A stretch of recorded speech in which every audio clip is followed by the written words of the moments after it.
Film की शुरुआत the narrator द्वारा इतिहास पर बार्बी डॉल के सामाजिक प्रभाव को समझाने से होती है, जिसमें मूल 1959 की बार्बी की एक क्लिप भी शामिल है, जो एक रेगिस्तानी परिदृश्य पर ऊंची है, जबकि छोटी लड़कियां बेबी डॉल के साथ खेलकर उन्हें नष्ट करना शुरू कर देती हैं।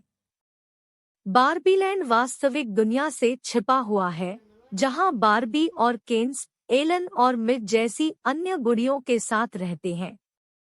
बार्बीज मातृसत्तात्मक व्यवस्था में बार्बीलैंड की अध्यक्षता करते हैं और उच्च पद वाली नौकरियां करते हैं, जबकि केन्स बार्बीज की छाया में रहने वाले निरर्थक अधीनस्थों के रूप में समय बिताते हैं। बीच केन के मन में रूढ़िवादी बार्बी के लिए भावनाएं हैं और वह लगातार उसका ध्यान आकर्षित करने की कोशिश करता है, लेकिन वह इसे पहचान नहीं पाती है। अपने घर पर एक नृत्य पार्टी के दौरान रूढ़िवादी बार्बी अचानक अपनी मृत्यु दर पर सवाल उठाना शुरू कर देती है। अगले दिन बार्बी को अस्तित्व संबंधी संकट का सामना करना पड़ता है, जिसमें कई दुर्घटनाओं का सामना करना पड़ता है, जिसमें दाग धब्बों के साथ उसकी संपूर्ण त्वचा और उसके धनुषाकार पैरों का सपाट हो जाना शामिल है। अन्य बार्बीज उसे अजीब बार्बी से मिलने का सुझाव देती है, जो उसे बताती है कि जो मानव लड़की उसके साथ खेल रही है वह नाखुश है। अपने संकट को ठीक करने के लिए बार्बी को वास्तविक दुनिया की यात्रा करनी होगी, लड़की को ढूंढना होगा और उसकी मदद करनी होगी। वास्तविक दुनिया की ओर जाते समय बार्बी को पता चलता है कि केन उसकी कार में छिपा हुआ है। वह उसे अपने साथ शामिल होने के लिए मना लेता है और दोनों लॉस एंजल्स की यात्रा करते हैं, जहां वे गलती से कई बार गिरफ्तार हो जाते हैं। बार्बी एक बूढ़ी औरत की सुंदरता की तारीफ करने से पहले वास्तविक दुनिया में कितनी त्रुटिपूर्ण है, यह देखकर रोना सीखती है। केन भटकता है और पितृसत्ता की खोज करता है, पहली बार स्वीकार किए जाने का एहसास करता है। वह उत्साहपूर्वक बार्बीलैंड वापस जाता है। एक स्थानीय स्कूल में बार्बी को उसकी मानवीय लड़की साशा मिलती है और वह उसकी मदद करने की कोशिश करती है। हालांकि साशा और उसकी सहेलियां बिम्बो संस्कृति और अस्वास्थ्यकर जीवन लक्ष्यों का महिमामंडन करने के लिए बार्बी की निंदा करती है, जिससे बार्बी रोने लगती है।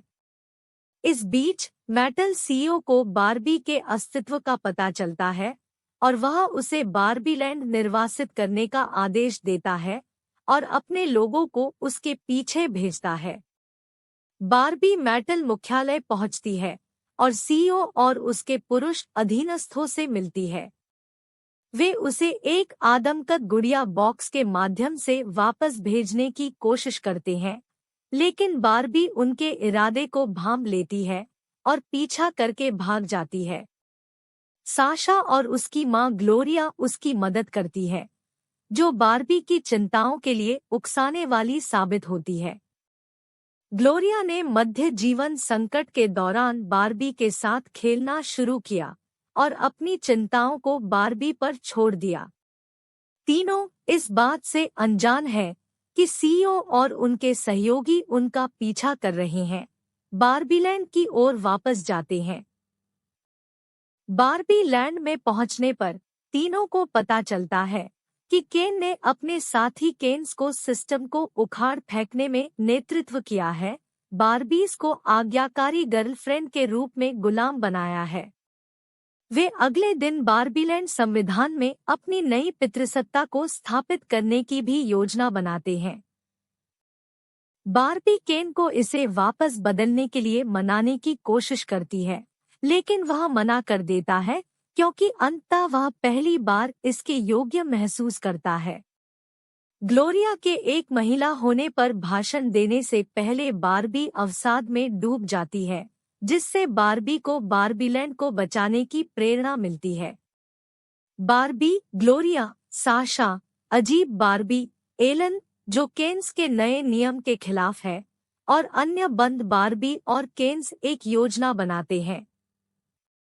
ग्लोरिया के भाषण का उपयोग करते हुए उन्होंने संविधान को बदलने से ध्यान हटाने के लिए केन्स को एक दूसरे के खिलाफ करने से पहले बारबीज को उनकी अधीनता से मुक्त कर दिया।